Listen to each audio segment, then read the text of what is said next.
Today in Getting Real with the Housewife, Tamra Judge has a tearful message for Vicki Gunvalson as Suton St explains her for-lease sign. Plus, it's over for Lenny Hawkin. Mauricio gets sued, and Candace is having a baby boy. Plus, Phaedra Parks is on Dancing with the Stars, and we caught up with her before her big debut. So I want to show the world that housewives can do more than talk trash. We can actually dance.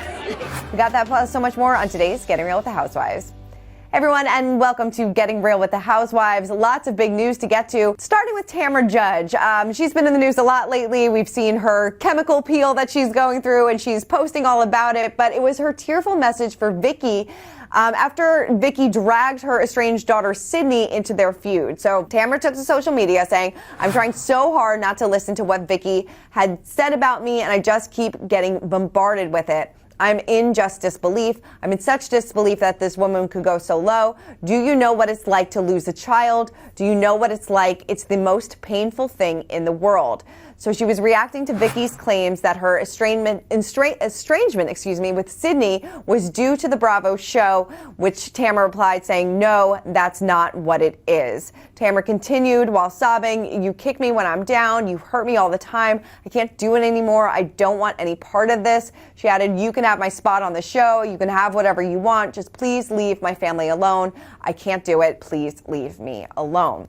So the drama began when Vicki was on a podcast, and she did not hold back, sharing her thoughts about her relationship with Sydney, saying, "If my daughter didn't talk to me, I'd be on a flipping plane right now, knocking on her door, begging her for forgiveness, and I don't even care what I did." Yes, I agree with Tamra on this, because children should never be involved. Children should never be brought up in conversation.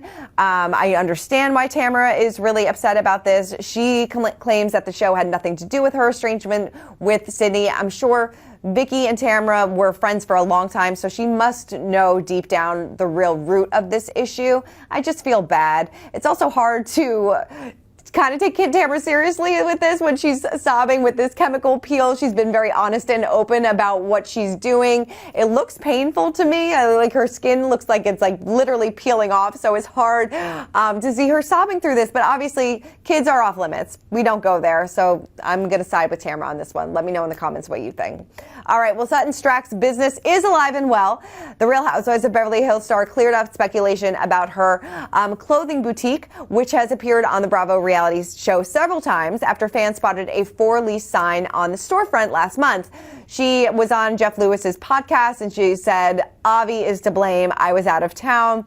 After initially joking that she didn't pay my rent, so they kicked me out, Suton explained that her business operation is changing. She said, "I have expanded and don't need my storefront anymore. All my inventory has been put on a pallet, and it's being shipped to Houston." She said she still has a unit at the back of the store that will be by appointment only, saying, "I'll have my samples there so that you can come by appointment only." So that's interesting. So it seems like I guess they are leasing part of the store, not all of it. I love that she threw Avi, her assistant, under the bus, but glad that she cleared things up.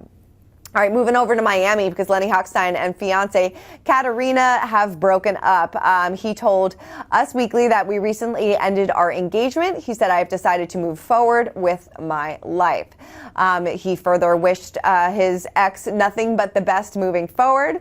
Singing a very, very different tune than what he did with Lisa, saying, "I have nothing but love and admiration for Katarina and her family. I am proud of her growth as a woman and will be forever grateful for the time we spent together." Now, she has not publicly addressed the breakup. They last interacted on social media back in April, sharing joint photos from a tropical vacation. At the time, he wrote, "With my love and forever, pirate in crime." Well, she replied at the time saying, "It's safe to say this pirate has got me hooked." I think that she did post a photo with a new man in her life, so that kind of sparked the speculation that they're over. But yeah, so I guess he's not walking down the aisle yet again. All right, well, Mauricio has been in some serious hot water because he's been accused of fraudulently obtaining $3.5 million from pandemic relief loans. According to court documents, Realtor LLC claimed in a new lawsuit that Mauricio and the agency applied for and received 2 payroll protection program and CARES Act loans in the total amount of about $3.5 million. The lawsuit accused Mauricio's company of falsely certifying their need for the loans to pay their employees. They stated that the amounts the agency applied for and received exceeded the loan limit of 2.5 monthly salary with a cap of $100,000 annual salary per year. Now, the filing claimed that the agency's business grew massively during the pandemic by earning $6.5 billion in 2020. That's a lot. And $11.2 billion the following year.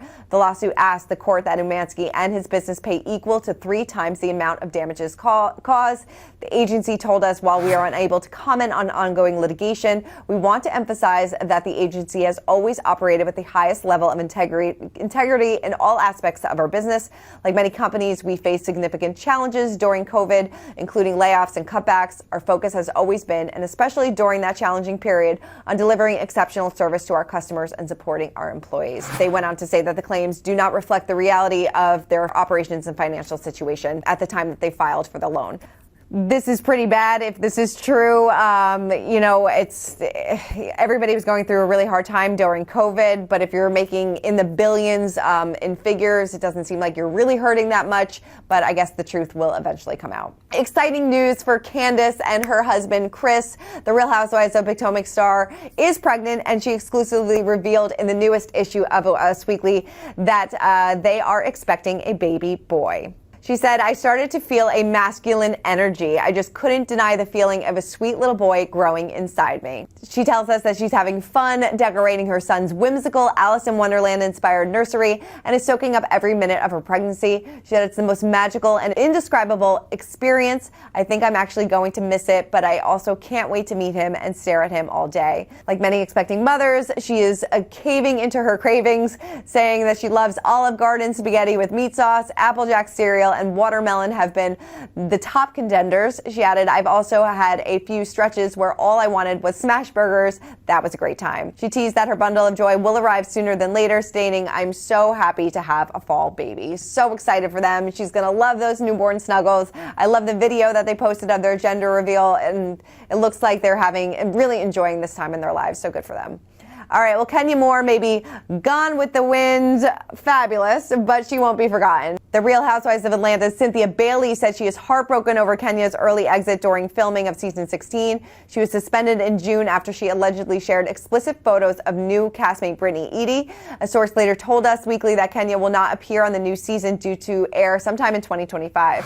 Cynthia told Extra, "I am always here for Kenya. I am always here for her. Of course, I am so saddened and heartbroken that she had an early departure from the season. No one ever saw that coming." So Kenya's expulsion from Atlanta came after, like I said, she allegedly shared those photos during the grand opening of her Kenya Moore hair care spa on June 6th. Cynthia kept mum about what happened, telling Extra that fans will have to see how it all plays out. She said, "I can't really speak on it, but I will say that Kenya has always been a huge part of the show. There's only one twirl. There's only one shade assassin. I will always have love for Kenya. There's only one." Producers brought Phaedra back in July, which I'm so excited about. We'll talk more about Phaedra in a second. But, I mean, these are some serious allegations if what happened is true, which I guess it is because, she was suspended. But I can't imagine Atlanta without my Kenya. I love Kenya so much. But I'm sure it'll be an interesting season. Well, like I said, speaking of Phaedra, she will be on this season of Dancing with the Stars, which Kenya was a few seasons ago as well. So here's what she had to say about Kenya and the history of Housewives on the ABC show. Have you talked to Kenya at all about it? No, I haven't. No. Is it a goal of yours to get farther in the competition than she was, or does that even? Well, I mean, the Housewives generally haven't fared that well. So I want to break the curse because we can definitely win. So I want to show the world that Housewives can do more than talk trash. We can actually dance. Dance! I am so excited that you are back on Atlanta. What is Phaedra bringing back to Atlanta this season? The sass and the class, okay? The reads, honey, and the good deeds, okay? Well, we will definitely be rooting for Kenya this season. All right, wrapping up with our social spotlight, and it goes to Lisa Hochstein. So after Lenny announced his engagement was off, she took to social media, posting this picture with the caption, "You can't change the people around you, but you can change the people around you." So Lisa maybe getting a little dig in there and getting the last word. All right, well, that is it for this week's episode of Getting Real with the Housewives. Keep commenting, keep subscribing, and I'll see you next week.